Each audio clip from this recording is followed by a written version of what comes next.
Welcome to the Ambient iPad. I'm going to use the Mellotron to recreate a classic sound from the digital keyboards and synths of the 1980s, 90s, and all the way up to the present day, layering piano and strings. I'll also use some percussion from Ruismaker FM, triggered by Rozeta X0X, both from Bram Bos. And I'll be sending all the sounds through some very cool effects from AudioThing. The signal chain is the Mellotron M4000D Mini. Its individual instrument outputs goes into a universal audio Volt 276 interface, which communicates back and forth with the iPad Pro through a USB-C hub that also lets me power the iPad Pro at the same time. I've got an instance already set up of AUM. Again, I'll be doing the classic kind of layering of piano and strings. For the Mellotron, for the piano, I'm going to be using the Mark II piano, and for the strings, I'll be using the M400 Violins B. So let's start with the piano. I want to turn all the effects off. And I like the Mark II piano. I mean, look, it's a Mellotron. All the pianos are really kind of off. But the Mark II is the most closest to a good piano that can be usable. There's a Chamberlain piano. It's very, very harsh. A lot of high end that you need to tame. There's also a Mark I piano. I've demonstrated that before. There's a couple of octaves missing in the middle, which makes sense because the Mark I Mellotron was really two keyboards separated by a wood strip. But the left keyboard was typically for the rhythms that were part of the Mellotron, and then you did leads on the left side. So let me demonstrate again without effects. This is the Mellotron Mark II piano.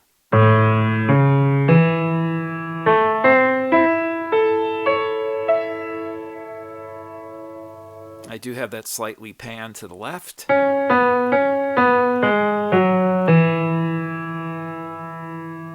And then let's move over to the M400 Violins B. Let me make sure there's no effects on for that. Now, this is really the same tapes that were used for the Mark II violin, but there's a different EQ profile. It's much darker. I've avoided that sound for a long time, but I've actually been doing a lot of pieces that are very big and expansive, and that dark string sound really fits. So here are the 3 Violins B. This is panned a little to the right. No effects.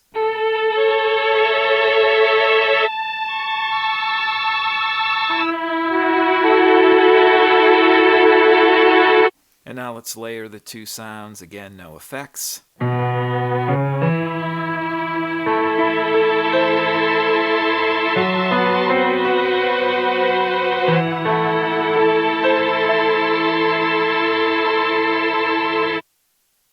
And I'm going to have some percussion using Ruismaker FM from Bram Bos. That'll be triggered by Rozeta X0X, so I've set up a drum line here. I should note that the BPM for this piece is 60, so it's really slow, but the drums don't sound like they're really dragging. I created the drum line to meet that tempo. Let me turn all the effects off on the drums as well, and let's start those up.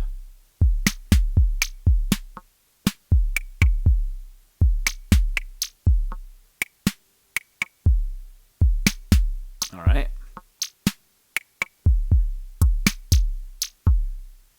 Turn that off for now. Also, in the setup here for AUM, I've got essentially each of the slots having a bus to a main output here. And the reason I'm doing that is so I can use a mastering app or something right at the end of the chain. I've got Grand Finale here, which I tried. It's really not working with this piece, so instead I'm using FAC Maxima. Again, an end of the chain, just a bit of a limiter, raises the volume, but keeps everything a bit under control. Now let me move on to the effects. I'll be using 3 different ones from AudioThing, Texture, Bubbles, and FilterJam. So let me go through each of those with each of the different instruments. Let's start with Texture, which is a granular reverb. I've got this set up more as a traditional reverb right now, so here's what it sounds like without Texture. Now let me bring Texture back in. Sounds like a pretty straightforward reverb. But if you turn off the mid-side setting, that's when it gets wild. Essentially, the mid-side setting accentuates the middle of the sound, making it mono, but also the left and right, so you get a wide stereo field, but with that more traditional sound. And let's try texture on the Mellotron. Again, this is more of just a reverb sound, so here are the strings without texture.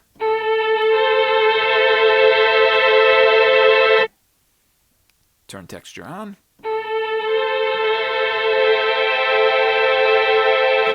So again, traditional kind of reverb. Diffusion just takes repeats and feeds them back into the signal. But if I turn mid-side off again, we're going to highlight the coolness that you can get with something like texture.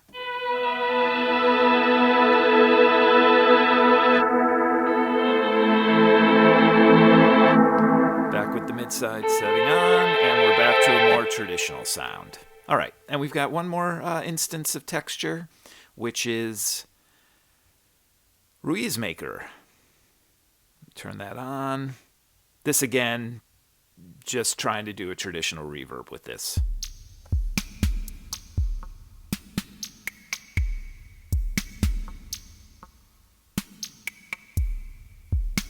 Okay, there's that. Now let's look at bubbles.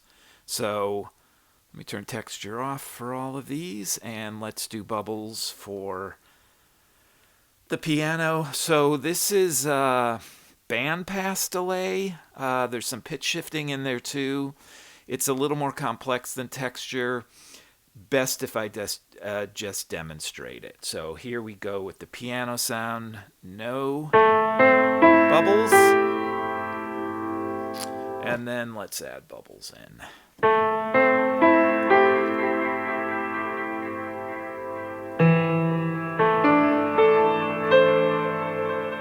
Very cool. You can kind of hear that bandpass filterness.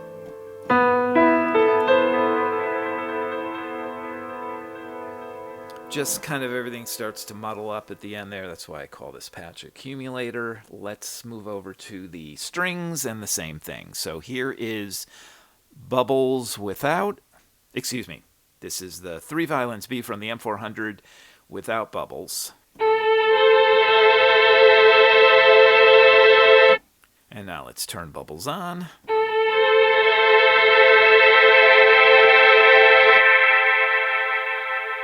It's a long delay. Now let me put the piano and we'll do both. So I've got, let me make sure bubbles is on for both, then we'll bring in the reverb.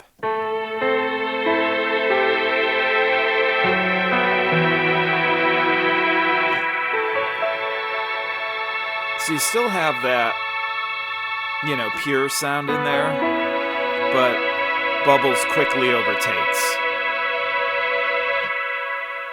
And the more bubbles you have, the wilder the sound gets. Let me bring texture back in. So this is both the piano and the strings with bubbles and texture on.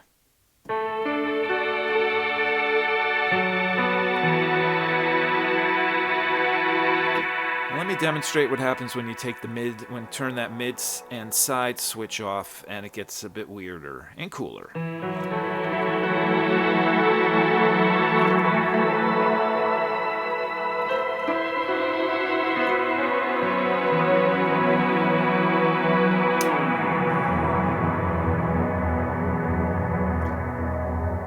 Cool. All right, let's move on to the drums. Let me get texture back. So I'm going to use bubbles on the drums as well. I'm just going to turn the drums on and I'll demonstrate both bubbles and FilterJam. FilterJam is just a filter, but it's great because on drums it'll change them from that kind of Roland-y beatbox drum sound to a more wooden sound, and I'll just demonstrate that. So here, drums just do texture for some reverb. And let me add bubbles in.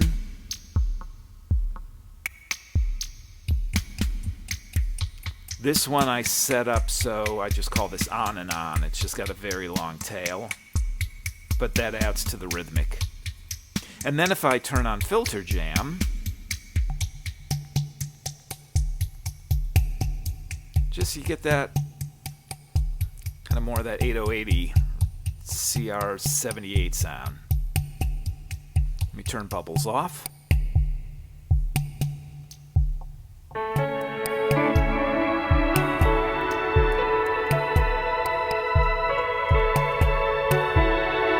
to the original drum sound.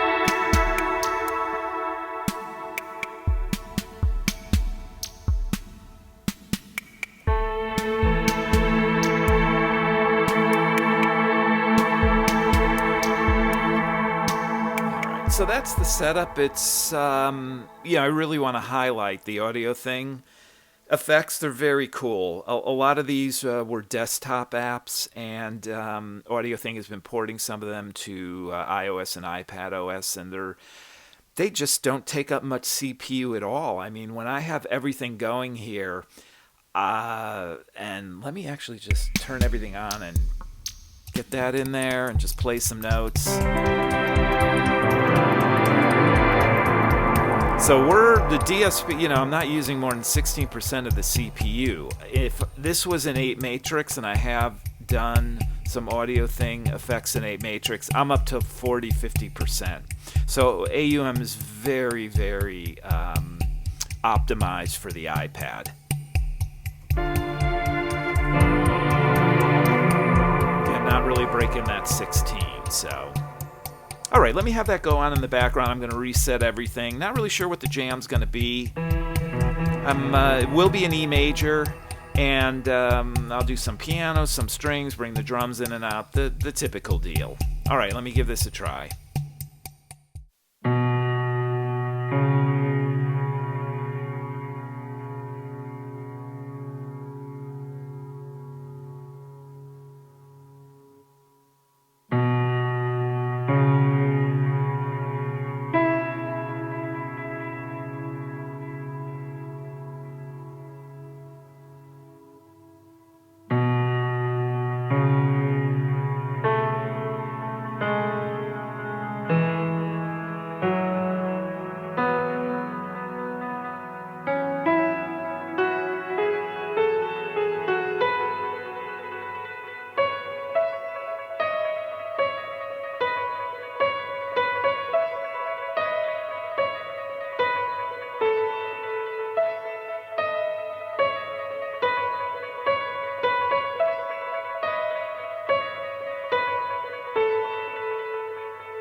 That layered piano string sound has been included in every keyboard or synth for the last 40 years or so, from inexpensive all-in-one keyboards with built-in speakers to top-of-the-line workstations as a classic sound. And I liked using the Mellotron to try to mimic something more modern. And using AudioThing effects, you can go really from traditional straightforward reverb and delay to really exploiting the wildness in those apps. And I really like effects that let you do that. It's almost a 2-for-1. You can use them in a straight ahead fashion, or you can kind of the sky's the limit in the weirdness that you can create. Thanks for watching, thanks for listening, and good luck with your own music.